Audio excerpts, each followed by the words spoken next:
Assalamualaikum warahmatullahi wabarakatuh. Yang saya hormati Ibu Reni Rosari selaku dosen pembimbing. Yang saya hormati pula Bapak dan Ibu penguji MMUGM Yogyakarta. Perkenalkan, nama saya Feramita Tiffany Mokodompit, mahasiswi reguler MMUGM Yogyakarta angkatan 76. Pada kesempatan kali ini, saya akan mempresentasikan mengenai tesis yang telah saya susun dengan judul Pengaruh Kepemimpinan Melayani terhadap Niat untuk Keluar dengan Pemberdayaan Psikologikal sebagai Variabel Pemediasi. Baiklah, kita masuk ke latar belakang. Penyebaran COVID-19 telah menyebabkan perubahan yang signifikan dalam gaya hidup, interaksi sosial, dan juga sistem kerja. Indonesia sebagai salah satu negara yang terdampak COVID-19 tentunya juga turut mengalami perubahan dalam berbagai aspek kehidupan. Salah satu sektor yang sangat terdampak dengan adanya pandemi 19 yaitu rumah sakit. Karena rumah sakit menjadi sektor yang paling terpenting dalam upaya penanganan pencegahan COVID-19. Tenaga dan sumber daya kesehatan berada di garda terdepan dalam menangani pasien COVID-19 yang sehingga saat ini masih terus bertambah. Menurut Chet et al. 2020, tenaga dan sumber daya medis paling berpengaruh dalam pencegahan COVID-19. Dilansir dari CNN 2021, perawat saat ini sedang mengalami kelelahan mental dan fisik selama 2 minggu terakhir. Kelelahan fisik meliputi ketika banyaknya perawat yang terinfeksi COVID-19, maka mereka akan melakukan isolasi mandiri di rumah dan bahkan sisanya ada yang meninggal. Ketika ada perawat yang positif COVID-19, maka perawat yang tersisa di rumah sakit akan menjadi lebih sedikit dan itu sangat berbanding terbalik dengan banyaknya pasien COVID-19. Hal ini dapat menyebabkan jam kerja yang dialami oleh perawat menjadi lebih panjang dan juga shift yang tidak beraturan serta penggunaan APD atau alat pelindung diri yang kurang memadai. Di sisi lain, kelelahan mental yang dirasakan oleh perawat meliputi ketika seorang perawat tidak mampu menyelamatkan pasien COVID-19 hingga sembuh, maka mereka akan sangat merasa terbebani. Dilansir dari data BBC tahun 2021, banyak tenaga medis yang terinfeksi hingga meninggal dunia akibat COVID-19. Hal ini merupakan pukulan terberat pada sistem layanan kesehatan di Indonesia. Selanjutnya, Lawton tahun 2020 menyatakan bahwa ketakutan di antara perawat dan juga kecemasan yang ditimbulkan oleh perawat mungkin saja terjadi akibat mereka merasa akan menularkan penyakit kepada orang lain. Di sisi lain, Barnett dan Grabowski tahun 2020 menyatakan bahwa emosi negatif dari ketakutan dan kecemasan yang ditimbulkan oleh perawat dapat menyebabkan niat untuk keluar dari rumah sakit. Dilengkapi oleh Dermihan dan Goktas tahun 2020, perawat mampu bekerja secara efisien dan juga efektif apabila pemimpin perawat memiliki perilaku kepemimpinan yang mampu meningkatkan motivasi karyawan. Oleh sebab itu, dengan adanya pandemi saat ini pada sektor kesehatan yaitu rumah sakit membutuhkan sosok pemimpin melayani yang mampu memotivasi perawat. Ongori tahun 2007 mengatakan bahwa kebutuhan untuk memberdayakan karyawan diperlukan untuk mengurangi niat untuk keluar. Sehingga Yang et al. Tahun 2019 menjelaskan bahwa sosok pemimpin melayani dapat memberikan dukungan kepada karyawan dengan cara memberdayakan karyawannya melalui kebutuhan psikologikal. Dengan demikian, pemimpin melayani cocok digunakan untuk memotivasi karyawan menurut Jidan Yun tahun 2021. Selanjutnya, kita masuk ke rumusan masalah. Pada penelitian ini terdapat 3 rumusan masalah. Yang pertama, penelitian ini mencoba mengisi senjangan penelitian yang dilakukan oleh Saira et al. Tahun 2020 yang hanya menjelaskan mengenai kepemimpinan transformasional. Sehingga pada penelitian sebelumnya disarankan untuk melakukan peneliti pada gaya kepemimpinan lainnya. Dengan demikian, pada penelitian ini akan berfokus pada kepemimpinan melayani. Pemilihan prediktor kepemimpinan melayani didasarkan pada hasil meta-analisis yang dilakukan oleh Hock et al. Tahun 2018 yang menyatakan bahwa kepemimpinan melayani dapat membantu para praktisi dan akademisi dalam menjelaskan berbagai hasil pada karyawan. Selanjutnya, pada penelitian ini ingin menguji pengaruh kepemimpinan melayani terhadap niat untuk keluar karena sosok kepemimpinan melayani dibutuhkan di tengah pandemi COVID. Karena peran pemimpin melayani dapat meningkatkan motivasi dan juga memberikan dorongan psikologikal kepada karyawan. Dan yang terakhir, penelitian ini juga ingin menguji pengaruh kepemimpinan melayani terhadap niat untuk keluar melalui pemberdayaan psikologikal. Diharapkan pemimpin melayani mampu menekan keinginan untuk keluar dengan cara memberdayakan karyawan melalui pemberdayaan psikologikal. Selanjutnya, pertanyaan dan tujuan penelitian. Yang pertama, pertanyaan penelitian yaitu apakah kepemimpinan melayani berpengaruh negatif terhadap niat untuk keluar? Dan pertanyaan penelitian kedua yaitu apakah pemberdayaan psikologikal memediasi pengaruh negatif kepemimpinan melayani terhadap niat untuk keluar?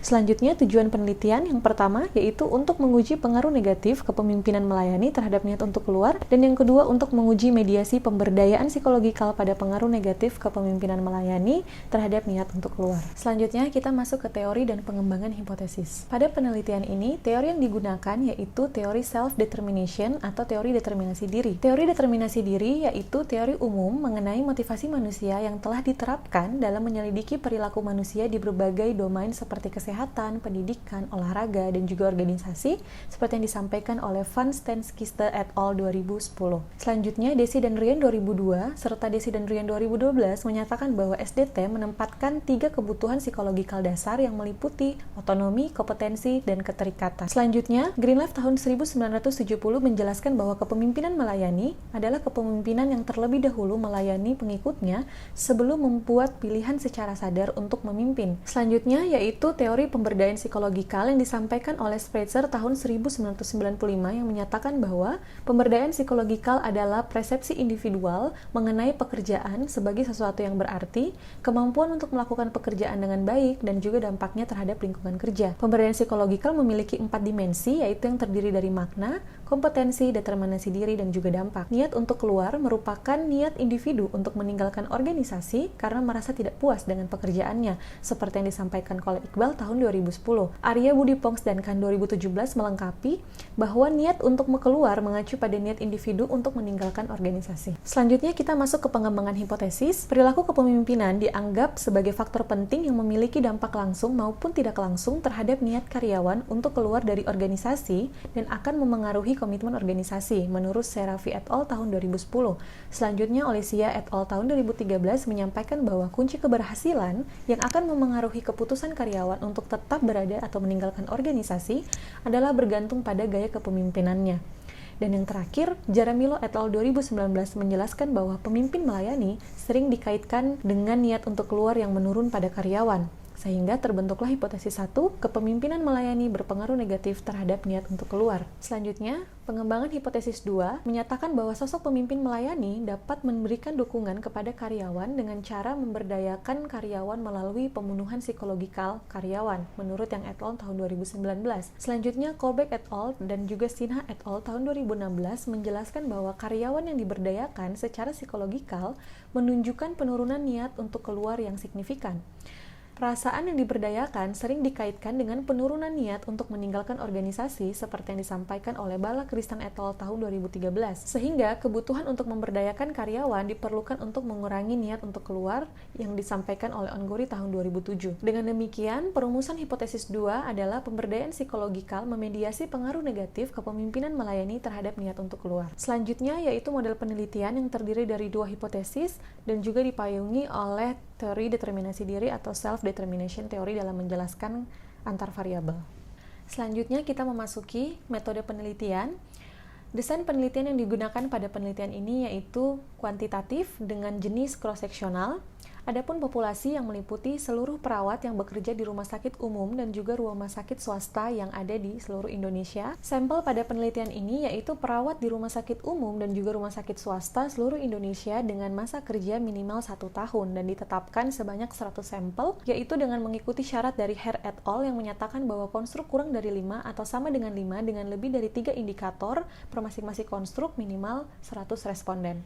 Selanjutnya, metode analisis data yang digunakan yaitu pendekatan 2 tahap CBSAM yang meliputi analisis model pengukuran dan analisis model struktural. Selanjutnya, kuesioner yang digunakan dalam penelitian ini yaitu kuesioner oleh Sanjaya et al. 2019 untuk menjelaskan indikator kepemimpinan melayani, kemudian spreadsheet tahun 1995 untuk menjelaskan pemberdayaan psikologikal, dan juga yang terakhir Dean dan Ling tahun 2006 untuk menjelaskan indikator niat untuk keluar. Selanjutnya, kita memasuki hasil analisis data. Yang pertama, tabel 4.1 memperlihatkan hasil penyebaran kuesioner penelitian. Pada tabel 4.2 memperlihatkan profil responden yang paling banyak didominasi oleh perempuan dengan latar pendidikan sarjana. Selanjutnya, karakteristik data penelitian. Tabel 4.3 menunjukkan statistik deskriptif dan korelasi antar variabel laten penuh, di mana paling besar diisi oleh psychological empowerment atau pemberdayaan psikologikal dengan nilai rata-rata 4,16. Selanjutnya, pada tabel 4.4 memperlihatkan statistik deskriptif per indikator, di mana paling banyak mengisi pada pemberdayaan psikologikal dengan nilai 4,59 dan paling sedikit mengisi di niat untuk keluar dengan nilai 2,33. pada tabel 4.5 memperlihatkan hasil analisis GOF model pengukuran rata-rata baik. Selanjutnya, hasil analisis validitas konstruk yang terdiri dari konvergen dan juga validitas diskriminan. Pada tabel 4.6 bisa dilihat bahwa faktor loading pada penelitian ini lebih besar dari 0,5 yang sudah memenuhi syarat. Selanjutnya nilai AVE pada penelitian ini juga lebih besar dari 0,5 dan juga sudah memenuhi syarat. Dan yang terakhir nilai composite reliability pada penelitian ini lebih besar dari 0,8 dan juga sudah memenuhi syarat. Selanjutnya tabel 4.7 memperlihatkan hasil validitas diskriminan di mana angka yang di bold dan juga berwarna kuning adalah akar kuadrat AVE dari masing-masing konstruk yang dimana harus lebih tinggi daripada nilai korelasi dari antar konstruk. Sehingga secara keseluruhan, penelitian ini valid secara konvergen dan juga valid secara diskriminan. Selanjutnya masuk pada tabel 4.8 yaitu hasil analisis GOF model struktural, rata-rata baik dan juga sangat baik.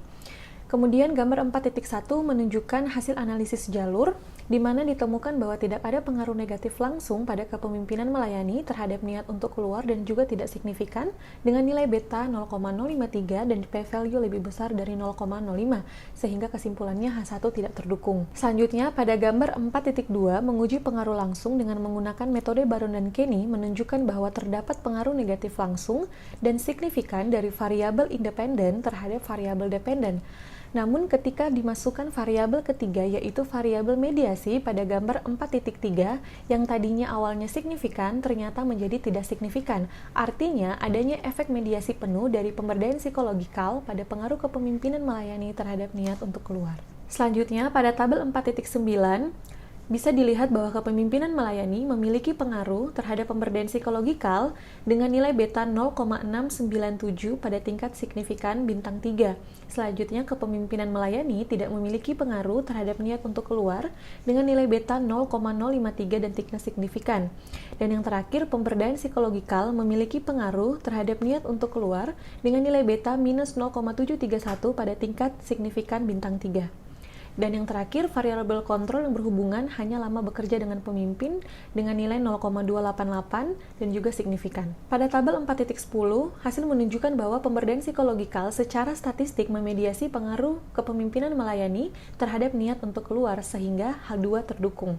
Artinya, pemberdayaan psikologikal memediasi efek negatif tidak langsung dan juga signifikan pada kepemimpinan melayani terhadap niat untuk keluar. Secara keseluruhan, tabel 4.11 menjelaskan bahwa H1 tidak terdukung dan juga H2 terdukung. Kesimpulan pada penelitian ini yaitu yang pertama, kepemimpinan melayani terbukti tidak memiliki pengaruh negatif langsung terhadap niat untuk keluar, dan yang kedua, kepemimpinan melayani terbukti memiliki pengaruh negatif tidak langsung terhadap niat untuk keluar hanya melalui pemberdayaan psikologikal dan juga signifikan. Selanjutnya, terdapat implikasi pada penelitian ini. Yang pertama, implikasi akademis meliputi penelitian ini berkontribusi pada literatur mengenai kepemimpinan melayani dan niat untuk keluar dengan cara mengeksplorasi mekanisme integratif dari 4 rangkaian kognisi yang disampaikan oleh Spreitzer 1995.